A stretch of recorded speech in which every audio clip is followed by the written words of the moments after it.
Geography शब्द का अर्थ है पृथ्वी का गहराई से अध्ययन करना।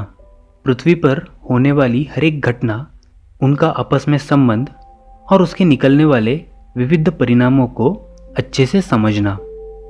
ऐसे ही महत्वपूर्ण घटनाओं में से एक है rotation and revolution of the अर्थ।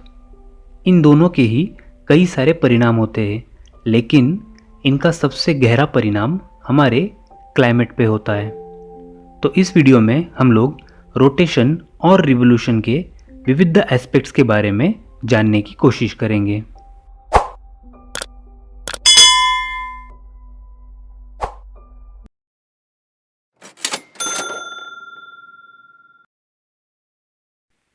जब भी हमसे पूछा जाता है कि पृथ्वी का आकार कैसा है, तो हमें अलग अलग जवाब सुनने मिलते हैं। राउंड, सर्कुलर, गोल या स्फेरिकल।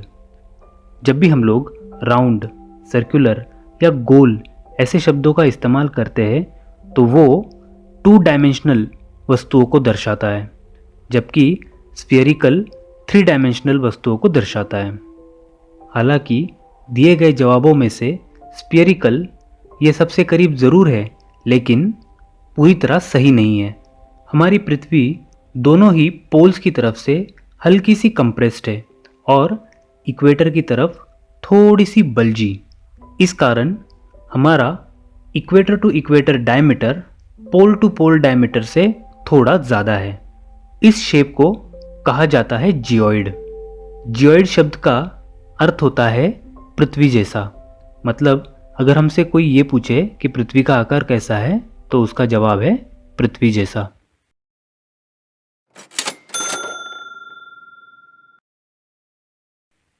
हमारी पृथ्वी खुद के चक्कर लगा रही होती है। जब हम ये कहते हैं कि पृथ्वी खुद के चक्कर लगा रही है, तो उसका मतलब ये होता है कि पृथ्वी खुद के एक्सिस के चक्कर लगा रही है। जब कोई भी ऑब्जेक्ट घूम रहा होता है तो उसमें हम लोग एक इमेजिनरी लाइन ड्रॉ कर सकते हैं। वो ऑब्जेक्ट उस इमेजिनरी लाइन के चक्कर लगा रहा होता है। उस इमेजिनरी लाइन को उस ऑब्जेक्ट का एक्सिस ऑफ रोटेशन कहा जाता है। वैसा ही घूमती हुई पृथ्वी का एक एक्सिस ऑफ रोटेशन है। हमारी पृथ्वी का जो एक्सिस ऑफ रोटेशन है हल्का सा झुका हुआ है। इसे टिल्ट कहते हैं। इस टिल्ट को अगर हम मेजर करें तो वो लगभग 23.5 डिग्री है।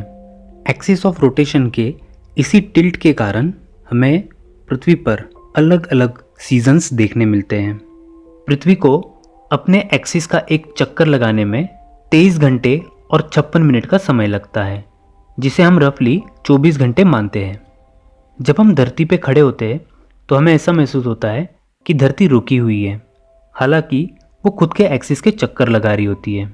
अगर हम इक्वेटर से मेजर करें तो उस जगह पे पृथ्वी के रोटेशन की स्पीड लगभग 1656 किलोमीटर प्रति घंटा इतनी है।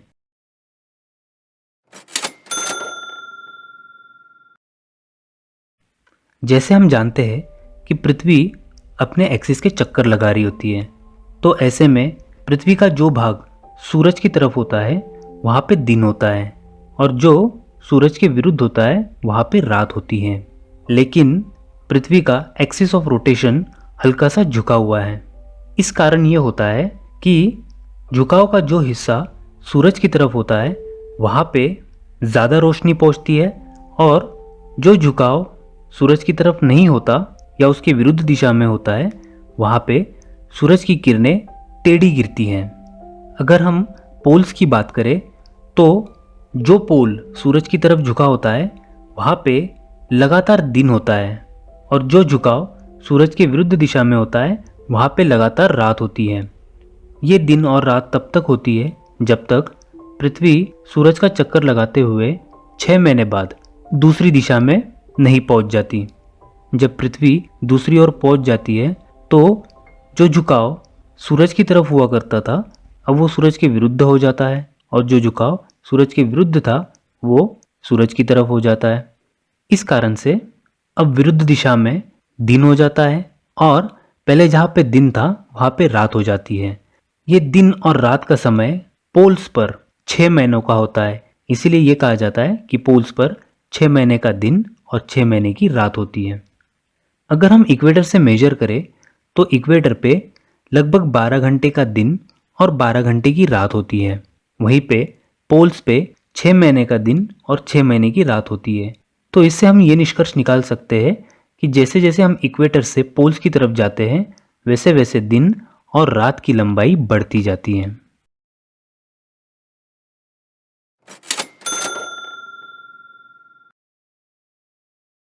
पृथ्वी अपने आप के चक्कर लगाते हुए सूरज की भी चक्कर लगा रही होती है।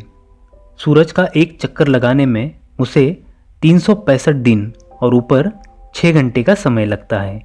इस 6 घंटे को हम लोग कैलेंडर में काउंट नहीं करते, बल्कि उसे एज ए रिमाइंडर रखते हैं। जब पृथ्वी सूरज के 4 चक्कर लगा लेती है तो हर चक्कर के 6 घंटे को जब मिला दिया जाता है तो 24 घंटे बनते हैं और हर 4 चक्कर के बाद एक दिन कैलेंडर में एक्स्ट्रा मिला लिया जाता है। इसीलिए हर चौथे साल के कैलेंडर में एक दिन अतिरिक्त होता है और इस साल को हम लीप ईयर भी कहते हैं। पृथ्वी जब सूरज के चक्कर लगा रही होती है तो उसका ऑर्बिट पूरी तरह गोल नहीं होता, बल्कि वो थोड़ा एलिप्टिकल होता है। इस कारण से उस ऑर्बिट में 2 ऐसे पॉइंट बनते हैं कि जहाँ पे पृथ्वी और सूरज का अंतर कम होता है और पृथ्वी और सूरज का अंतर ज़्यादा होता है। वो पॉइंट जहाँ पे पृथ्वी और सूरज का अंतर कम होता है उसे पेरिहेलियन कहा जाता है, जबकि वो पॉइंट जहाँ पे पृथ्वी और सूरज के बीच का अंतर सर्वाधिक होता है उसे एपहेलियन कहा जाता है। स्टूडेंट्स, इन 2 पोजीशंस को समर और विंटर के साथ रिलेट करके गलती ना करें।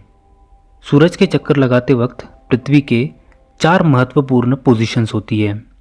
जब पृथ्वी के टिल्ट के कारण नॉर्दर्न हेमिस्फीयर सूरज की ओर झुका होता है उस वक्त नॉर्दर्न हेमिस्फीयर में ज़्यादा सोलर रेडिएशन पहुंचती है।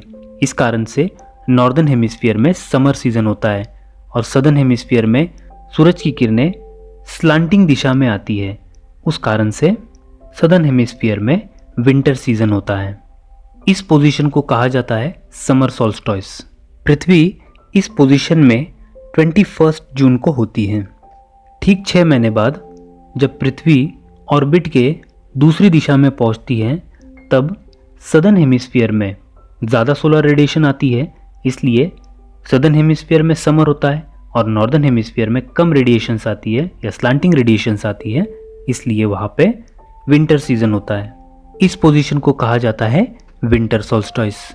पृथ्वी इस पोजीशन में 22 दिसंबर को होती है। इन 2 पोजीशंस के बीच में 2 पॉइंट्स ऐसे आते हैं जहाँ पे सूरज की किरणें एग्जैक्टली इक्वेटर पे होती है। इन 2 पोजीशंस को इक्विनॉक्सेस कहा जाता है। इक्विनॉक्स का मतलब होता है इक्वल नाइट्स। ये 2 पोजीशंस 21 मार्च और 23 सितंबर को आती है। इस समय में दोनों ही हेमिस्फीयर में रिस्पेक्टिव लैटिट्यूड्स पे दिन और रात की लंबाई एक जैसी होती है। 21 मार्च को स्प्रिंग इक्विनॉक्स होता है, जबकि 23 सितंबर को ऑटम इक्विनॉक्स। उम्मीद करता हूँ कि ये वीडियो आपको पसंद आया होगा और आपके एग्ज़ाम पॉइंट ऑफ व्यू से भी फ़ायदेमंद साबित होगा। अगली बार फिर मिलेंगे अगले वीडियो के साथ। तब तक के लिए धन्यवाद।